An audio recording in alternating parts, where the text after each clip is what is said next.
Ano ang sabi sa atin ng Biblia? Sundin anya ninyo, magkaroon anya kayo ng tiwala sa inyong mga leader. Ano raw po kinakailangan nating gawin?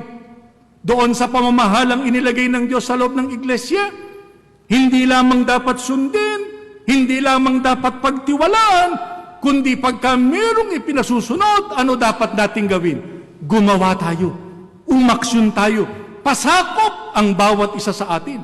Ano ang pananagutan ng pamamahala sa iglesia? Silaan niya ang magbabantay sa inyo sapagkat silaan niyang mananagot at magbibigay sulit sa ating Panginoong Diyos para sa inyong mga kaluluwa. Kaya hindi mo maaaring punahin ang pamamahala sapagkat ang ipagagawa sa atin, alin? Yung kalooban nino ng Diyos. At sila ang nananagot sa Panginoong Diyos doon sa mga bagay na dapat gawin sa iglesia.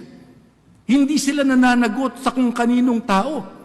Nananagot sila sa Panginoong Diyos sapagkat sila ang magbibigay sulit sa ating Panginoong Diyos para sa ating mga kaluluwa.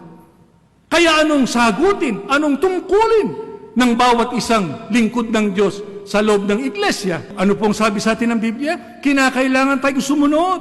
Kinakailangan anya nating gawin kung ano ang itinuturo nila sa atin. Makabubuti pa sa atin pagka tayo nagreklamo doon sa mga bagay na dapat nating gawin na itinuturo sa atin ng pamamahala, naman mga kalooban ng ating Panginoong Diyos, hindi magiging bentaha sa atin. Hindi tayo makikinabang kung hindi natin susundin ang pamamahala. Sa makatwid, kung ganyan din ang ating gagawin ngayon, na tayo ay susunod at pasasakop sa pamamahala, makikinabang din ang bawat isa sa atin sa mga biyayat pagpapala ng Diyos na atin pong kailangan.